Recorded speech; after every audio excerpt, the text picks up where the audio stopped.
Hello, I'm Peter, and this is my library. Well, to tell the truth, it's really my wife's library, since 95% of the books and all the pieces in here are hers. I was overwhelmed by the response to the first video, and I figured, you know what? I'm gonna come out with a second one to show you a little bit more about the library, what the books are in here, and how it came about. So join me as I show you around my wife's library. Well, the first video showed the library that's pretty clean, but this is really what it actually looks like. Books everywhere, books that need to be shelved, books that we don't know where to put, organized chaos. This corner of the library is an homage to my father-in-law who passed away several years ago, and these are the stuff that he made, the lamp, the boot, and just pictures of him and what reminds us of my father-in-law.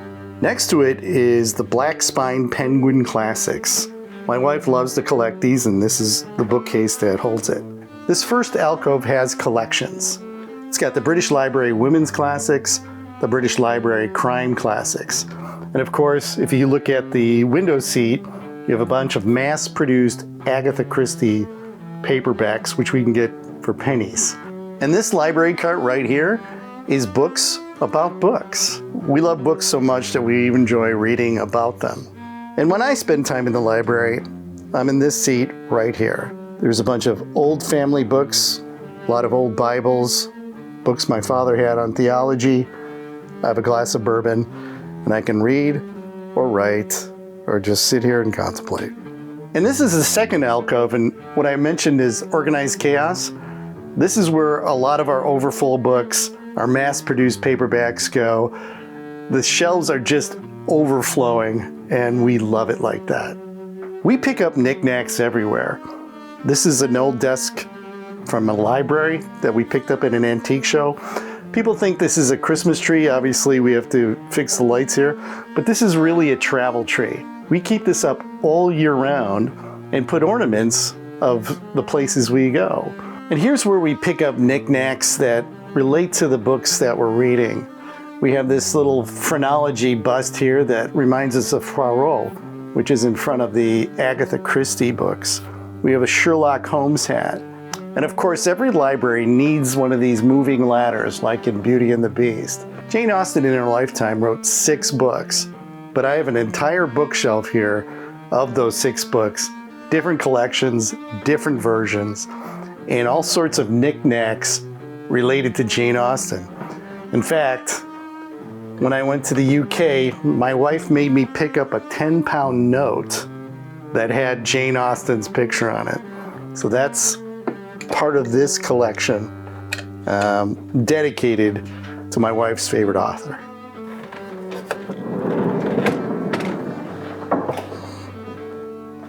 And that was the tour of the library. There are 4,000 books in there. Now these books on the outside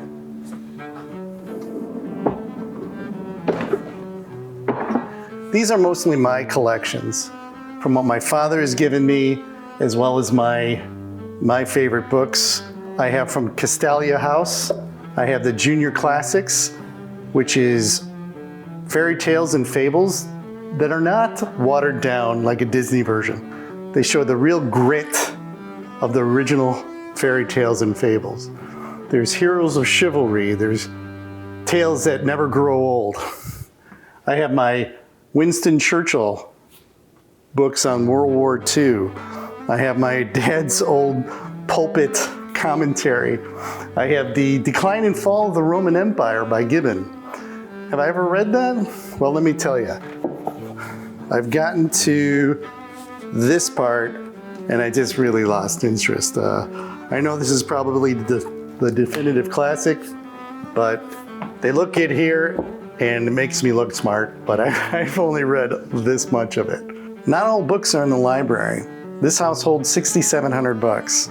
This is the grandkids' room, so we have plenty of children's classics, novels, and even books from local authors. This book is written by the daughter of a friend of mine, Emmanuel Whitfield, and it's in my collection.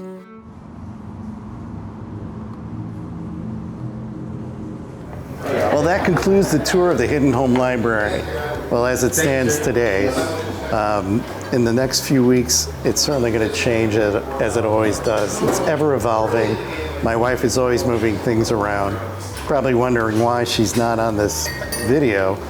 That's because she reads 8 to 12 books a month, so she's somewhat of an introvert. Me, on the other hand, not so much. But if I'm not at home or at work, I'm right here in the tasting room in Monona, Wisconsin. So if you're in the Madison area, please stop by. They've got excellent cigars, great cocktails, a fine staff, and some of the most wonderful people you'll ever want to meet. I'll leave you with this one thing before you go.